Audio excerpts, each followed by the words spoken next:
Warning, this show may contain biased opinions regarding the Southeastern Conference, and in particular, the University of Florida. College football fans that don't meet these criteria are cautioned, for this program may show outrageous and extreme takes.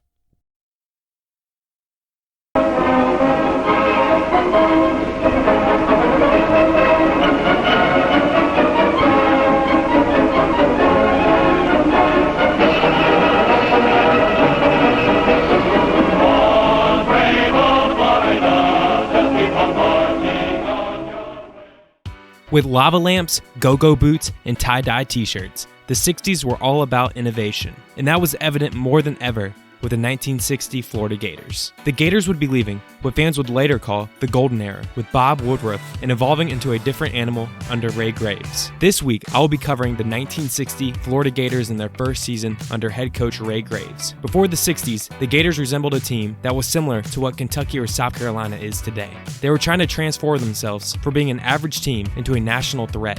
Graves is one of the most pivotal figures in Florida Gators history, in my opinion. This episode will cover the offseason going into his first season as head coach and the Gators' opening game against the George Washington Colonials.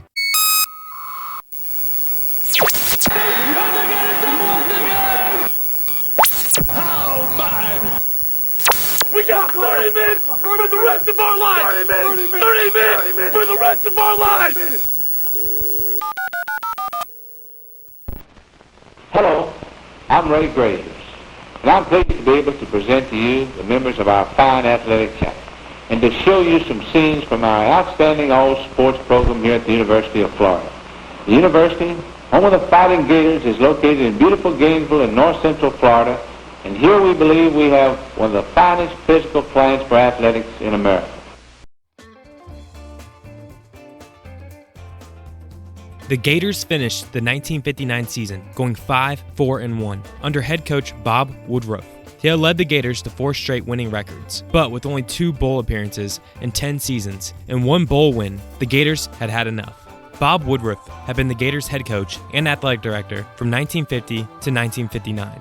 During that time, he took a more conservative approach to the Florida team, never being much of a risk taker. He was known for being complacent with the Gators, being an average football team, and thought they were okay just for being competitive in the conference. His overall record at Florida was 53, 42, and 6 in 10 seasons. Woodruff was a former tackle for the Tennessee Volunteers under legendary coach Robert Neyland. After graduating, he stayed in Knoxville and worked on Coach Neyland's staff for 3 more seasons before joining the Army during World War II. He would eventually become a major in the Army. Afterwards, he ended up coaching under another legendary coach, Bobby Dodd, over at Georgia Tech. After that, he became the head coach at Baylor, and in 1950 was hired as the head coach at the University of Florida. With more money and support getting thrown into the Gators program from fans and alumni each year, they had become upset that the Gators had consistently been an average team, struggling to have winning records. They were frustrated by the fact that he had been unable to bring championships or titles to Gainesville, and that the team was quite frankly boring, not really taking off on the offensive side of the ball. Florida at the time was one of the only teams in the SEC not to have won an SEC title, and fans were growing impatient, wondering if they could ever make the leap. By the beginning of January, UF President J. Wayne Wright had come to his decision on who would be the new coach, hiring popular assistant coach Ray Graves. At 41, this would be Graves' first head coaching job. He had served the past 9 seasons as an assistant under Bobby Dodd at Georgia Tech. Dodd was known for coaching tough defenses, so people were a little concerned on if Graves was going to be able to turn the Gators' offense around. Florida officials were confident, though, with him learning under Coach Dodd, who always seemed to be crafty on offense. Graves stated, quote, "We're going to gamble. That's the only way to win ball games these days. I've been coaching defense for years, and doing that has taught me which offenses are the hardest to stop," end quote. Graves was also well respected in college football, with many other teams and sports media outlets stating that they thought the Florida Gators had made a good hire. Graves and Woodruff's careers were odd in that Graves had basically been following Woodruff everywhere he went. Graves also played at the University of Tennessee, where he was a freshman during Woodruff's last season. He eventually became a captain for Tennessee and went on to play for the Philadelphia Eagles. He then became a grad assistant with the Volunteers before becoming an assistant for the Philadelphia Eagles. Graves later replaced Woodruff at Georgia Tech as well. There's an interesting story about Graves' journey to Georgia Tech. Bobby Dodd at the time was looking for an assistant to replace Woodruff. He had asked Herman Hickman at Yale if he could recommend any line coaches. Hickman said, quote, "Sure I can. I'll trade him to you for a good old Tennessee country ham." end quote. Dodd supposedly agreed, and Graves became the first coach that I know of to ever be traded in exchange for a ham. So, Graves would end up replacing Bob Woodruff at Tennessee, Georgia Tech, and now finally Florida, where he would be taking over as both head football coach and athletic director. Graves' main goal was to turn Florida into a riskier, more exciting team. Graves believed that he could no longer be great by strictly being a conservative ball club. Graves stated, quote, "I know it takes 2 touchdowns to win football games, and we're going to start at that point," end quote. He also stated, quote, "We're going to teach our boys that opponents have 2 chances when they play in Gainesville, little and none at all," end quote. One of the biggest issues Graves had while forming his team in the offseason was related to the rising academic standards at the University of Florida for athletes. It was becoming harder and harder to recruit the best players in the state, with many of them not being able to qualify academically to attend college. In the beginning of June, Florida had to cut 10 players due to academics. One of those players being quarterback Jack Jones, who was their only returning quarterback with actual game experience, and according to Graves, he was also their best passer. Graves would have to look for his younger players to step up. There would be a battle for QB1 between Larry Libertore, Tom Batten, and Bobby Dodd Jr., and yes, the son of Georgia Tech coach Bobby Dodd. Libertore ended up dominating in the spring and summer with his speed and elusiveness, even while being one of the smallest players on the team at around 5'7" and only 140 pounds. Though he could throw the ball, Dodd Jr. and Batten looked to be better passers, and Coach Graves definitely planned to use all of them in his offense. Libertore would end up being the starter though, showing coaches that when he had the ball in his hands, he was electric.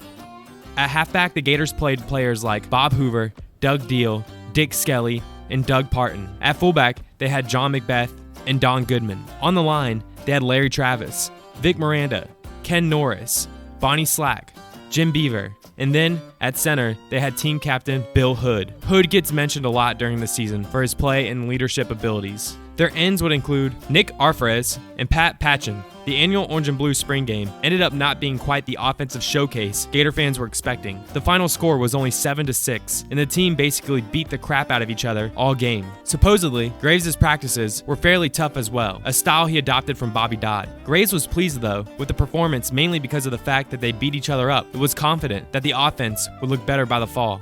Graves' physical practices would come back to bite him though in the fall, once players started to get injured left and right before the first game. Even Libertore was out due to a construction injury while working over the summer. A piece of scaffolding had fallen on him one day. He did later come back for game 1, which just shows you how players back then were built different. Other key players that would be out for game 1 against the George Washington Colonials included halfbacks Doug Deal and Dick Skelly.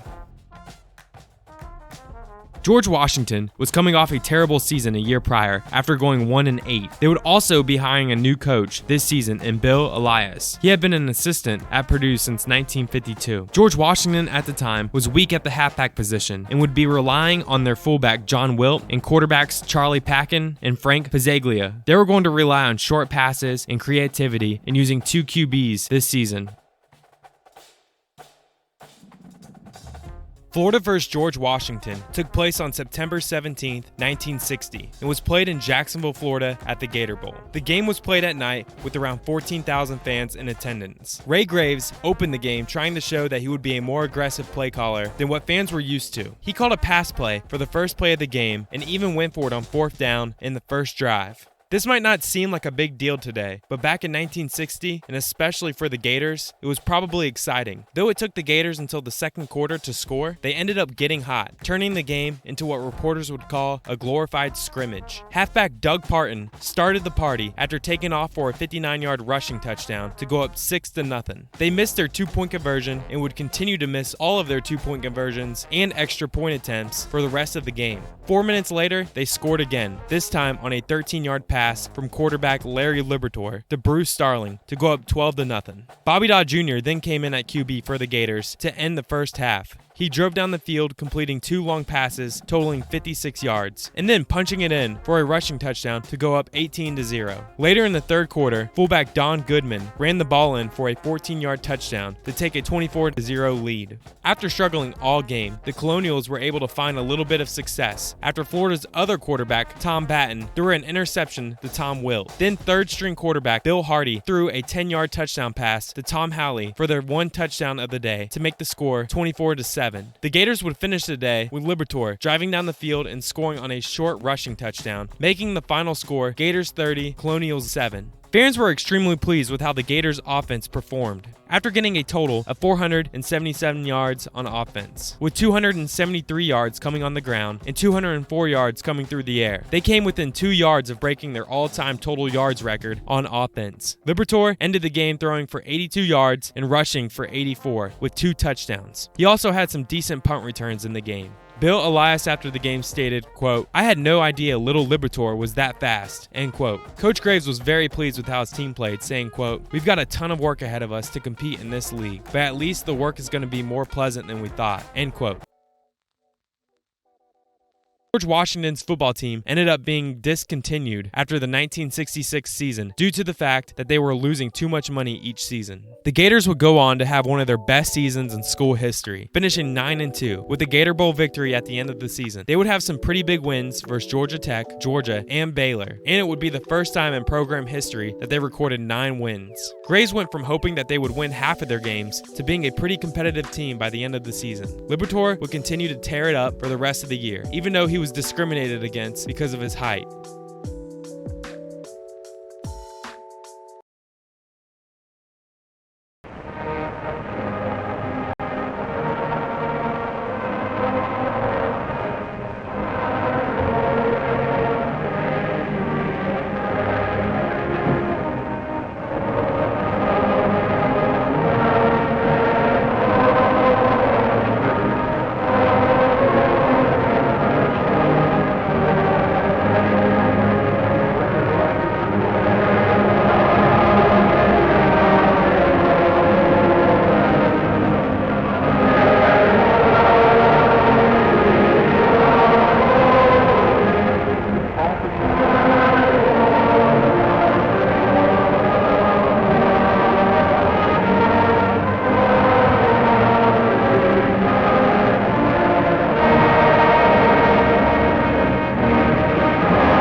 Thank you for watching this episode.